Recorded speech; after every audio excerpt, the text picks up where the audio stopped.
திருவண்ணாமலை அருணாச்சலேஸ்வரர் கோவிலுக்கு செல்கிறீர்களா? இனி உங்களுக்கு இந்த அவஸ்தை இருக்காது.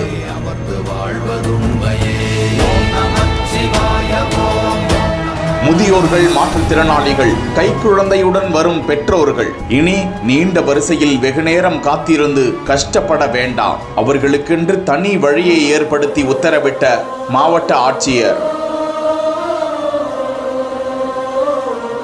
பஞ்சபூத ஸ்தலங்களில் அக்னி ஸ்தலமாகவும் நினைத்தாலே முக்தி அளிக்கும் திருத்தலமாகவும் விளங்கும் திருவண்ணாமலை நகரில் உள்ள அருணாச்சலேஸ்வரர் கோவிலில் மாசி மாத பௌர்ணமி நேற்று மாலை 4:22 மணிக்கு தொடங்கி இன்று மாலை 6:51 மணிக்கு நிறைவடைகிறது. மாசி மாத பௌர்ணமியையொட்டி தமிழகம் மட்டுமின்றி ஆந்திரா, கர்நாடகா, தெலங்கானா, கேரளா என பல்வேறு வெளிமாநில பக்தர்கள் சுமார் 10 லட்சத்திற்கும் மேற்பட்டோர் நேற்று இரவு முதலே 14 கிலோமீட்டர் கிரிவலம் மேற்கொண்டு அருணாச்சலேஸ்வரர் கோவிலில் சாமி தரிசனம் செய்து வருகின்றனர். இவ்விழாவையொட்டி பக்தர்கள் விரைவாக சாமி தரிசனம் செய்ய மேற்கொள்ள வேண்டிய பணிகள் குறித்து மாவட்ட ஆட்சியர் பாஸ்கர பாண்டியன் நேரில் ஆய்வு மேற்கொண்டார். அப்போது நீண்ட வரிசையில் சுமார் 7 மணி நேரத்திற்கும் மேலாகவும் காத்திருந்த பக்தர்கள் விரைவாக சாமி தரிசனம் மேற்கொள்ள கோவில் அதிகாரிகளுடன் ஆலோசனை மேற்கொண்டார். பின்னர் ராஜகோபுரம் அருகே முதியோர்கள், மாற்றுத்திறனாளிகள், கைக்குழந்தையுடன் வரும் பெற்றோர்கள் காத்திருப்பதை பார்த்து அவர்களை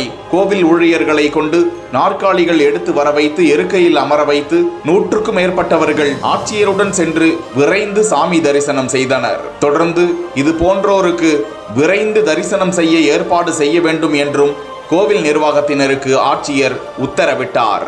கருவுற்ற பெண்கள், பாலூட்டும் தாய்மார்கள், வயது முதிர்ந்தவர்கள், மாற்றுத்திறனாளிகளுக்கு மாவட்ட ஆட்சியர் விரைவில் சாமி தரிசனம் மேற்கொள்ள தனி வரிசை அமைக்க ஏற்பாடு செய்தது பாராட்டுக்களுக்கும் நன்றிகளுக்கும் உள்ளாகி வருகிறது.